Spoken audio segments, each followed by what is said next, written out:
Most coaster manufacturers have a famous coaster or two, and in this two-part miniseries, we're going to look at the coaster that made each manufacturer famous. It should be fun. We're going to be going through this in alphabetical order just because I don't think ranking really works for this type of video, so let's get right into it, starting with Aerodynamics. This company has a lot of famous coasters at this point. I thought about doing Matterhorn bobsleds from Disneyland, but to be honest, I think that just made Disneyland more famous more than Aerodynamics. So my choice was none other than Corkscrew at Knott's Berry Farm. Originally, this ride opened all the way back in 1975, being the world's first modern-day inverting coaster as it had two corkscrews.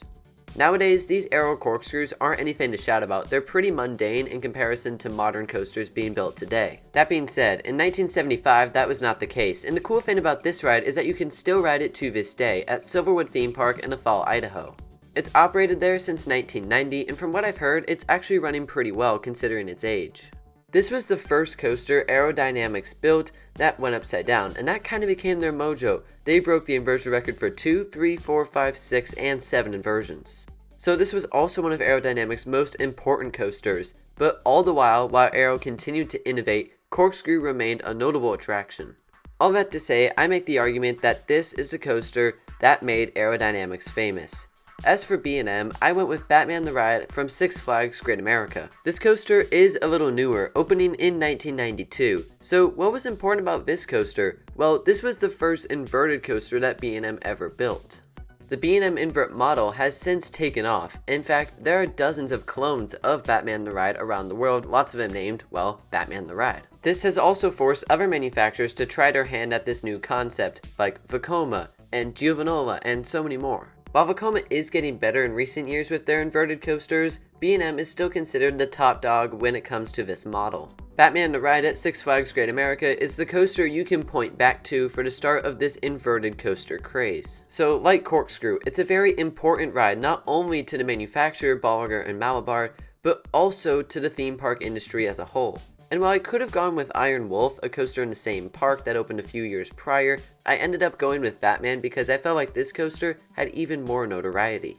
For Chance Rides, I think it's their toboggan model. I know this isn't a specific coaster, but all these rides are the same, and there were so many of them that opened back in the 70s. These rides look super bizarre and kinda janky. I don't know if they're actually fun experiences in 2023. But credit where credit is due, I do believe this was the first coaster model to feature a vertical lift hill, so at least Chance had some innovation in these small little coasters. The reason why I chose this for Chance is for two reasons. Number one, 33 of these were built, which is just ridiculous. And number two, there really isn't a whole lot of other options in Chance Rides' catalog. Hence, I chose the toboggan model, and I think it's a good choice. For Custom Coasters International, or CCI, this defunct wooden coaster manufacturer, I've gone with Raven at Holiday World. This coaster is still regarded as a solid wooden coaster, but originally opened in 1995, this coaster for a while was a top 10 coaster in the world according to many. This coaster is pretty unique because of the way it uses the terrain and goes out into the woods. In fact, this was not the last coaster CCI would build for Holiday World in that same fashion. For a new company back in the 90s, this is a pretty solid wood coaster and it gained a lot of acclaim. This is a ride that put two entities on the map. Number one would be CCI, the manufacturer, and number two would be Holiday World, the park.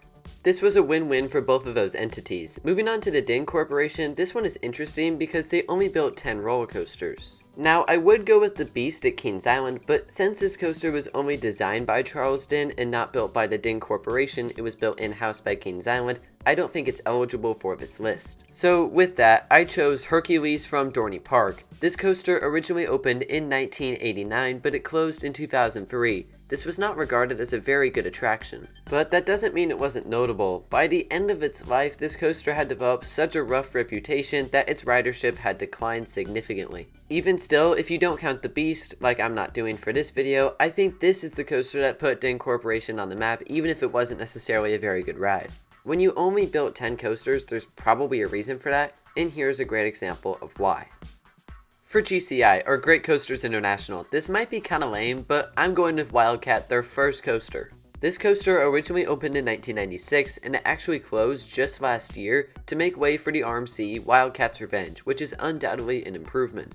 But when it comes to GCI as a company, I don't really know if any of their coasters really made them famous because they're all super similar. There are some really cool looking coasters in China, and Mystic Timbers looks awesome, but they were already famous before those rides, so I went back to the beginning and the roots of the company with Wildcat.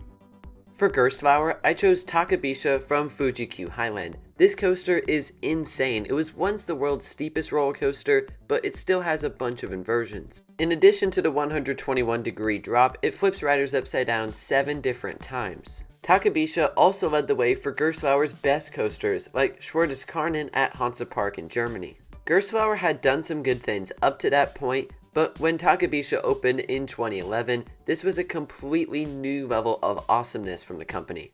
Now, this coaster doesn't have the world's steepest drop anymore, but at the time, that alone gave it so much notoriety, never mind the rest of the ride. Fuji-Q Highland is an absolutely stacked park, but with so many great coasters, Takabisha still holds its own. Like the Ding Corporation, Giovannola is an interesting case because they didn't build that many roller coasters. To be exact, they built 3, but they were all major thrill rides. Earlier, I mentioned them briefly when discussing the B&M Invert, and their first coaster was an invert, but since it was located in Africa and still is, I don't really think that that coaster brought them very much notoriety. Certainly not like Goliath at Six Flags Magic Mountain, which is my choice. This hypercoaster opened in 2000 as the world's tallest coaster. It didn't hold that record for very long at all, but regardless, this coaster still opened with that title, and this is a pretty legit thrill ride. Coaster enthusiasts don't typically love this coaster just because it doesn't have some of the crazy elements like the B&M Hypers do, but nonetheless, this is a coaster that made Giovannola pretty famous for sure, and it also put Six Flags Magic Mountain even more on the map than it already was. Overall, this wasn't really a decision, there was only one choice for Giovannola. As for the Gravity Group, I could have gone with Hades, now Hades 360 at Mount Olympus, which was their first coaster, but I gotta go with the Voyage. This ride is located at Holiday World, and it's an insane creation. It's hard to believe that this was Gravity Group's second roller coaster. This often finishes number 1 as the world's best wooden coaster. Along with being 6,400 feet long, this coaster goes into the woods and uses the terrain.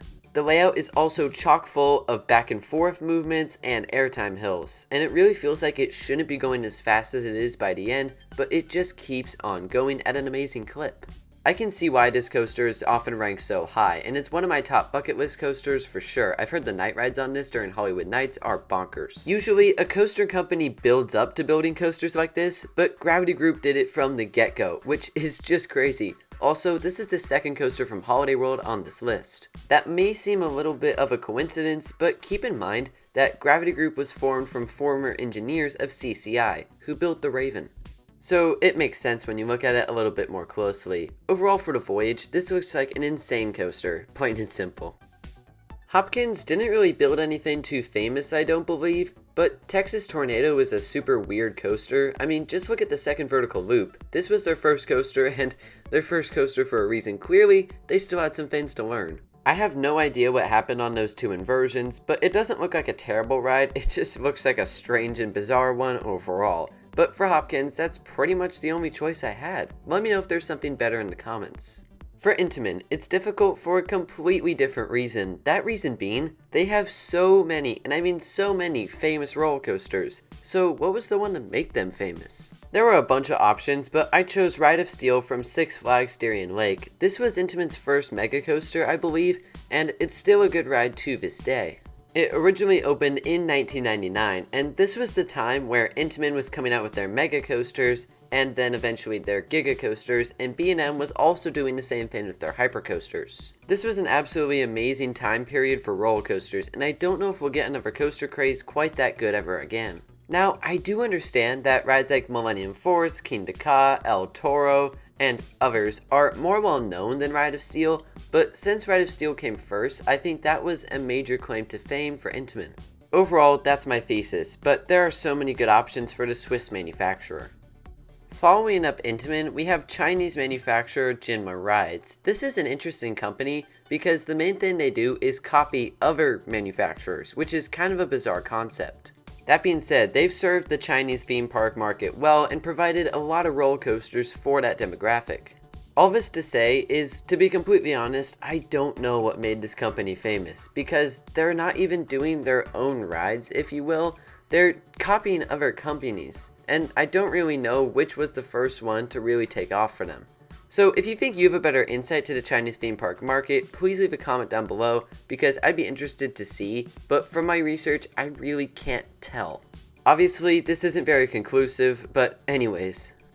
My pick for Mack Rides was Blue Fire. Now, I should note that Mack Rides had been a somewhat notable company up until Blue Fire, but this was the coaster that completely changed the company. From here, they've gone on to build, well, many clones of Blue Fire, but also hypercoasters and many other launched thrill coasters. Mack Rides was in an interesting position because since they own Europa Park, they didn't have to convince someone to buy it. They could put it in their own park and then show off how good it was. And that's exactly what they did, and these coasters have popped up everywhere, but similar rides to Blue Fire have also popped up everywhere. For me, I think this is the coaster that made Mack Rides famous. Now, I guess you could say their Wild Mouse coasters did that, but I'm gonna go with Blue Fire because that marked a whole new era of the company.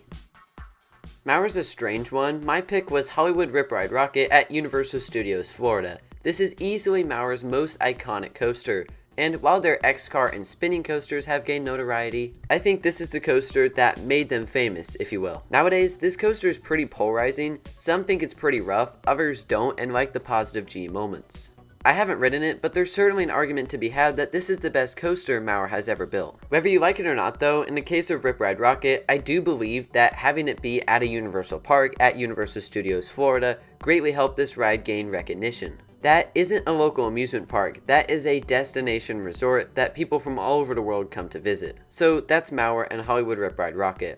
Finally, we have Morgan. And this is a weird one because it's probably the smallest coaster on the list. Of course, I'm talking about none other than West Coaster at the Santa Monica Pier. Morgan didn't build too many roller coasters, but this is probably their most iconic, even though they built Steel Dragon 2000, the world's longest coaster. Chances are, if you've watched an LA sporting event, they use this as an establishing shot. That's why the park and this coaster, despite being pretty mild, is so iconic. This has got to be one of the world's most famous family coasters, and in my opinion, the coaster that made Morgan famous. So there you had it, part 1 of a breakdown of each manufacturer and the coaster that made each of those companies famous. Let me know what you think of my picks. Part 2 will be coming out at some point next week. As always, thank you all for watching. I'll see you next time.